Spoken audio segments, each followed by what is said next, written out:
എല്ലാ പ്രിയ സുഹൃത്തുക്കൾക്കും പുതിയ വീഡിയോയിലേക്ക് സ്വാഗതം. അപ്പോൾ ബിഗ് ബോസ് ലൈവിന്റെ ഒരു ടാസ്ക് അപ്ഡേറ്റുമായിട്ടാണ് നമ്മളിപ്പോൾ വന്നിരിക്കുന്നത്. ടാസ്ക് അപ്ഡേറ്റ് എന്ന് പറഞ്ഞാൽ പണിപ്പുര ടാസ്ക് പണിപ്പുര തുറന്നു കൊടുത്തിരിക്കുന്ന സുഹൃത്തുക്കളെ. പണിപ്പുരയിൽ 7x7 എന്ന പണിയാണ് ബിഗ് ബോസ് ഇത്തവണ വെച്ചു കൊടുത്തത്. ആ പണിക്കകത്ത് കണ്ണിന്റെ ഫിലിമെന്റ് വരെ അടിച്ചു പോയിട്ടാണ് അക്ബർ തിരിച്ചു വന്നത്.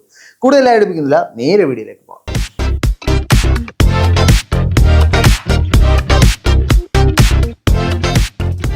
ഓഗസ്റ്റ് 8 തീയതിയിലെ എപ്പിസോഡിന്റെ ലൈവ് അപ്ഡേറ്റ് ആണ് നമ്മൾ പറയുന്നത്. ഈ ലൈവ് തുടങ്ങിയപ്പോൾ തന്നെ ഡീറ്റെയിൽഡ് ആയിട്ടുള്ളത് നമ്മൾ രാത്രി ഇടുന്ന വീഡിയോയ്ക്കകത്തിടാം. അനീഷ് വന്നിട്ട് ഒരു സ്ഥിരം ചൊറി, കുടം നിറഞ്ഞു തുളുമ്പുന്നോ നിറകുടം തുളിഞ്ഞ് തളുമ്പുന്നോ എന്താണ്ടൊക്കെയോ പൊട്ടത്തരം വാരി തിരിഞ്ഞും മാറിയും തിരിഞ്ഞും ഒക്കെ പറഞ്ഞുകൊണ്ട് നിൽപ്പുണ്ടായിരുന്നു. അതിനുശേഷം ആര്യനുമായിട്ട് ഒരു കോൺട്രവേഴ്സി നടത്തി. അതിനകത്ത് അനീഷ് ഭയങ്കര ഇന്റലിജന്റ് ആയിട്ടൊരു പോയിന്റ് ഇറക്കി. പോയിന്റ് എന്ന് പറയൂ, നീ കാശുള്ള വീട്ടിലേവനെയാണ്, അപ്പൊ അതിന്റെ ഇത് നീ എന്നോട് എടുക്കണ്ട. ഇന്നലെ ഇതേപോലെ തന്നെ മുൻഷി രഞ്ജിത്തിനോട് താൻ EMI ഉള്ളിടത്താണ്, അത് തന്റെ കഴിവുകേടാണ്. എടാ, കാശുള്ളതും കാശില്ലാത്തതും ഒക്കെ കഴിവിന്റെ ഭാഗമായിട്ട് വരുന്നത് എങ്ങനെയാണോ? അത് ഓരോരുത്തരുടെ കുടുംബ സാഹചര്യവും അവരുടെ അന്നേരത്തെ ഒരു നിലവാരവും അവരെത്തിപ്പെട്ട കാര്യങ്ങളും എല്ലാം സംബന്ധിച്ചിരിക്കുന്ന സാധനങ്ങളൊക്കെ. കാശുള്ളവൻ അഹങ്കാരി, കാശില്ലാത്തവൻ കഴിവില്ലാത്തവൻ. എന്നിട്ട് പറയുന്നുണ്ട് ഞാൻ അത്യാവശ്യം ജീവിച്ചു പോകാൻ കഴിവുള്ളവനാണ്. അപ്പൊ താങ്കൾ പകുതി കഴിവുള്ളവനില്ലയോ?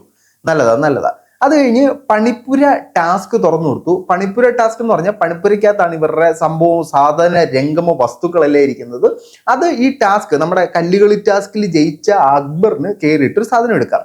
അപ്പോ അക്ബറിനോട് അവിടെ എല്ലാവരും അറിയിച്ചിട്ടുണ്ടായിരുന്നു, വീട്ടിൽ നയ പൈസയില്ല, കയ്യിൽ നയ പൈസയില്ല, നഞ്ച് വാങ്ങി തിന്നണ പോലും പണിപ്പുരന്ന് എടുക്കണം എന്ന് പറഞ്ഞിട്ടുണ്ടായിരുന്നു. കാരണം ഗോതമ്പ് പൊടി പോലും ഇല്ല, ഉള്ള ഗോതമ്പ് പൊടി വരെ എടുത്തിട്ട് അവർ സാധനങ്ങളൊക്കെ പാചകം ചെയ്തിരുന്നു. അപ്പൊ അക്ബർ പണിപ്പുരയിൽ കയറി പോയിന്റ് അനുസരിച്ചുള്ള ഖാന കൊണ്ടുവന്നാലേ 1 2 3 4 കഴിച്ച് ജീവിക്കാൻ പറ്റത്തുള്ളൂ. അങ്ങനെ അക്ബർ ഒരു തീരുമാനം എടുത്തു. പണിപ്പുരയിൽ കയറുന്നു, നമ്മൾ എന്തെടുക്കുന്നു, മാക്സിമം ഫുഡ് എടുക്കുന്നു.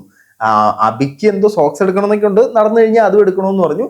അങ്ങനെ ബിഗ് ബോസ് ചോദിച്ചു, അക്ബർ എന്താണ് താങ്കളുടെ പ്ലാൻ? അപ്പോൾ അക്ബർ ഇതേപോലെ പറഞ്ഞു, ഞാൻ കയറുന്നു, മാക്സിമം ഫുഡ് ഐറ്റംസ് എടുക്കാനുള്ളതാണ് പ്ലാൻ. അനീഷ് അന്നേരം എന്തൊക്കെ ചൊറിയുന്നുണ്ട്, അത് നമ്മൾ കാര്യമായിട്ട് എടുക്കണ്ട, എന്തോ ഒരു സമ്മാനമായിട്ട് അങ്ങ് വിട്ടാൽ മതി. അങ്ങനെ അക്ബറിനെ അങ്ങോട്ട് കയറാനായിട്ട് പറയുന്നു. അപ്പൊ ആൾക്കാർ പറഞ്ഞു മാക്സിമം അങ്ങനെ വരണം, മാക്സിമം ഇങ്ങനെ വരണം എന്ന് പറഞ്ഞു. അപ്പൊ ബിഗ് ബോസ് തന്നെ മറ്റൊരു പണി വെച്ചു കൊടുക്കുന്നു.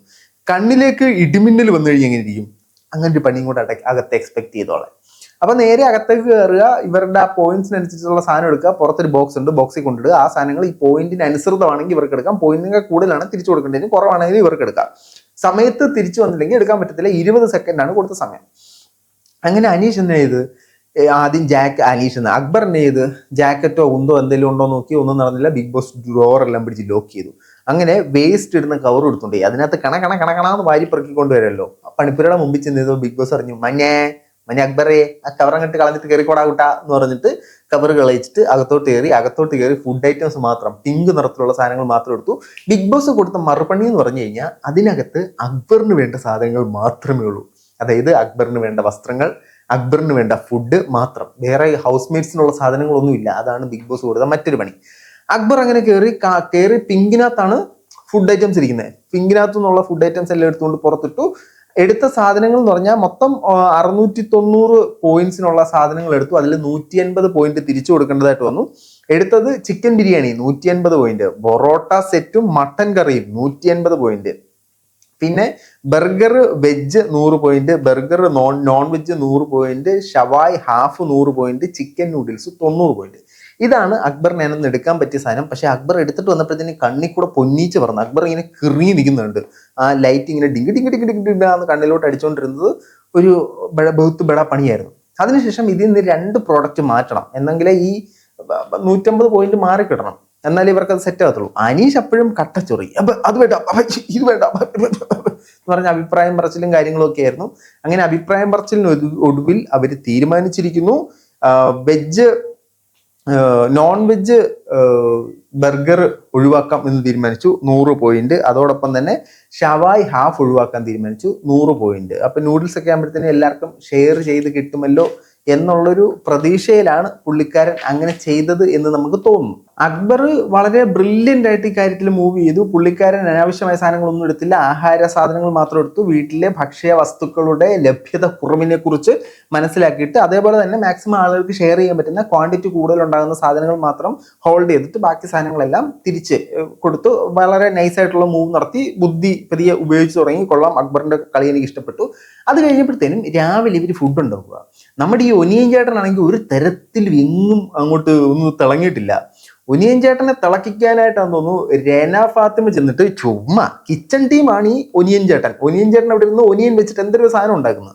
രേന ഫാത്തിമ ബാത്റൂം ടീമാണ്. ഒരു കാര്യമില്ല, ആലു പൊറോട്ട ഉണ്ടാക്കുന്നു, എനിക്കുണ്ടാക്കണം, എനിക്ക് കുഴയ്ക്കണം, ഞാൻ തിരിച്ചിടണം എന്നൊക്കെ പറഞ്ഞുകൊണ്ട് ചുമ്മാ അവിടെ ചെന്ന് നിന്ന് ചൊറിയാണ്. ഈ ബിഗ് ബോസ് ഹൗസിലെ കണ്ടസ്റ്റൻസ് ചെയ്യുന്ന ഏറ്റവും വലിയ മോശപ്പെട്ട കാര്യം എന്ന് പറഞ്ഞാൽ ഒരാൾ ആക്റ്റീവ് അല്ലാതിരിക്കുക. എന്നാ പിന്നെ അവനെ കയറി ചൊറിഞ്ഞേക്കാം എന്ന് പറഞ്ഞ് അവനെ കയറി ചൊറിയും. അവന്റെ പൊട്ടൻഷ്യൽ എന്താണെന്ന് ഇവരാരും മനസ്സിലാക്കുന്നില്ല. അവൻ തിരിച്ചു കയറി മാന്തി പറിച്ച് വലിച്ചു കയറി ദൂരെ കളഞ്ഞിട്ട് പോകും. അത് തന്നെ അവിടെയും സംഭവിച്ചു. രേന ആവശ്യമില്ലാതെ കിടന്ന് ചൊറിഞ്ഞ് അവിടെ കിച്ചൺ ടീമിന്റെ മുമ്പിൽ ചെന്ന് നിൽക്കുക. ഞാൻ കുഴയ്ക്കും, ഞാൻ പരത്തും, ഞാൻ ചെയ്യും, ഞാൻ സഹായിക്കും, ഇല്ല എനിക്ക് സഹായിക്കണം, ഇല്ല എനിക്ക് സഹായം വേണ്ട, ഇല്ല ഞാൻ സഹായിക്കും എന്നും പറഞ്ഞിട്ട് അവിടെ തന്നെ പുള്ളിക്കാരി കടിച്ച് തൂങ്ങി നിൽക്കുകയാണ്. അവിടെ നടത്തിയ ഒരു സംഭാഷണം ഞാൻ കേൾപ്പിക്കാം കേട്ടോ.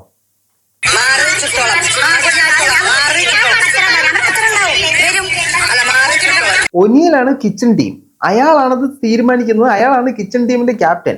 ബാത്റൂം ടീമാണ് ഈ രന അവിടുത്തെ കാര്യം തീരുമാനിച്ച പോലെ, ഇല്ല ഞാൻ പരത്തി, ഞാൻ കുഴച്ച സാധനം ഞാൻ മറിച്ചിടും, ഞാൻ മറിച്ചിട്ടാലും മറിയും ചേട്ടാ, ഞാൻ മറിച്ചിടും ചേട്ടാ എന്ന് പറഞ്ഞ് ആവശ്യമില്ലാതെ അങ്ങേരെ ഇട്ട് ചൊറിഞ്ഞുകൊണ്ടിരിക്കുകയാണ്.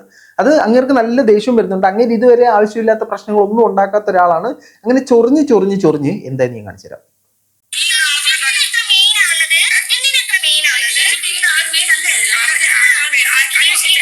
എന്തിനാ ഇത്ര മെയിൻ ആകുന്നത്? മര്യാദയ്ക്ക് അടുക്കളയിൽ നിന്ന് സകല ആൾക്കാർക്കും പാചകം ചെയ്ത് നിനക്കൊന്നല്ലേ കിട്ടുള്ളൂ എന്നാടാ രണ്ടാമത്തെ എന്ന് പറഞ്ഞിട്ട് അയാൾ സ്വന്തമായിട്ട് കഴിക്കാതെ ബാക്കിയുള്ളവർക്കൊക്കെ ഉണ്ടാക്കി കൊടുത്ത് അയാളോട് പോയിട്ട് അങ്ങോട്ട് ചൊറിഞ്ഞിട്ട് അടുക്കള അയാളാണ് കുക്ക് ചെയ്യുന്നത്. അങ്ങേരാണ് കുക്കിംഗ് ടീമിന്റെ ക്യാപ്റ്റൻ. ജിസേലാണ് ഈ സാധനം ഉണ്ടാക്കാന്ന് പറഞ്ഞത്. അപ്പൊ അവരുടെ ഏരിയയിൽ കയറി ഞാൻ അവിടെ കയറി മെയിൻ ആകാൻ ചെന്നിട്ട് ചേട്ടൻ എന്തിനാ ഈ മെയിൻ ആകുന്നത്? അങ്ങേര് പിടിച്ച് മെയിൻ ആക്കി കൊടുത്തിട്ടുണ്ട്. ബാക്കിയും കൂടെ നമുക്കൊന്ന് കേൾക്കാം. ഞാൻ തിരിച്ചിട്ടാലും തിരിയും, ഞാനെ പിടിച്ച് ഒനിയല് തിരിച്ചിട്ടുണ്ട്. എനിക്ക് ഇഷ്ടപ്പെട്ടു. ഞാൻ ആദ്യമൊക്കെ ഈ രേനയെ നന്നായിട്ട് സപ്പോർട്ട് ചെയ്ത ഒരാളാണ്, മറ്റൊരാളുടെ ഗെയിം മനസ്സിലാക്കുന്നു എന്നൊക്കെ ഉള്ള രീതിയിൽ. പക്ഷേ പുള്ളിക്കാരി ഒരു ആവശ്യമില്ലാതെ ചുമ്മാ ഒരു മുതല കിടക്കുക, മുതലയുടെ വായിലോട്ട് കൊണ്ട് തലയിട്ടിട്ട് കടിക്കണം, നീ ഒന്ന് കടിച്ചു നോക്ക് എന്ന് പറഞ്ഞു കഴിഞ്ഞാൽ മുതല കടിക്കുകയും ചെയ്യും, ഒറ്റ കറക്കം കറങ്ങുകയും ചെയ്യും, കഴുത്ത് അവിടുന്ന് കട്ടായി പോവുകയും ചെയ്യും. അത് തന്നെ സംഭവിച്ചു. നമുക്ക് ബാക്കി കൂടെ കേൾക്കാം.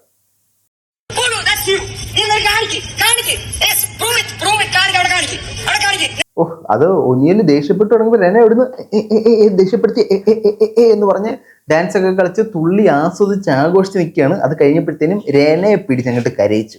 ഒനിയല് ചോദിച്ചു, നീ കരയടി സിർലാക്കെ പുഴു എന്നൊക്കെ പറഞ്ഞിട്ട് ഒനിയല് കയറി ചൊറിയാൻ തുടങ്ങി.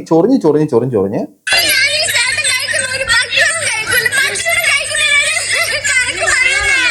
മര്യാദയ്ക്ക് അവിടെ ഉണ്ടാക്കിക്കൊണ്ടിരുന്ന ആളുടെ കീഴയിലോട്ട് കയറി ചെന്നിട്ട് അയാളെ ചൊറിഞ്ഞ് അയാളെ തിരിച്ചു പിടിച്ചു. ഞാൻ കണക്ക് പറയത്തില്ല, എന്തിനാ കണക്ക് പറയാ? അയാൾ അവിടെ മര്യാദയ്ക്ക് പാചകം ചെയ്തോണ്ടിരുന്നില്ലയോ? താനാണോ അങ്ങോട്ട് പോയി കയറി ബഹളം ഉണ്ടാക്കിയത്? അപ്പോ നീട്ടി കുറുക്കി അങ്ങോട്ടങ്ങ് സഹിക്കുക. വേറൊരു മാർഗ്ഗമില്ല എൻ്റെ പൊന്നുകുഞ്ഞെ. കുറച്ചൊക്കെ ബുദ്ധി ഉപയോഗിക്കുക. ഓൾറെഡി നിങ്ങളൊരു കൊച്ചു വെച്ചാന്നൊരു ബോധം എല്ലാവർക്കും ഉണ്ട്. ആ മെച്യൂരിറ്റി ഇല്ലായ്മ കാണിക്കുന്നുണ്ട്. എന്നിട്ട് തിരിച്ചു വന്നിട്ട് ഡാന്ന് വിളിച്ചത് തെറ്റ്, ഞാൻ ഉണ്ടാക്കിയാലും ഉണ്ടാവുമല്ലോ, ഞാൻ പരത്തിയതല്ലേ, ഞാൻ മറിച്ചിട്ടുള്ളൂ. എന്നാ പിന്നെ നിങ്ങൾക്ക് കുക്കിംഗ് ടീമിൽ അങ്ങോട്ട് കയറി ഉണ്ടാക്കി കൂടായിരുന്നു. നിങ്ങൾ എന്തിനാ ബാത്റൂം ടീമിലോട്ട് പോയി? ആദ്യം കുക്കിംഗ് ടീമിൽ കൈ കാണിച്ച് കയറി പോകണമായിരുന്നു. ആവശ്യമില്ലാത്ത പ്രശ്നങ്ങൾ ഉണ്ടാക്കി ലാലേട്ടൻ എടുത്ത് ഉടുക്കുന്ന പരുവത്തിലേക്ക് കൊണ്ടുപോകരുത്. നിങ്ങളുടെ അഭിപ്രായം തീർച്ചയായിട്ടും കമന്റുകൾ രേഖപ്പെടുത്തി മറ്റൊരു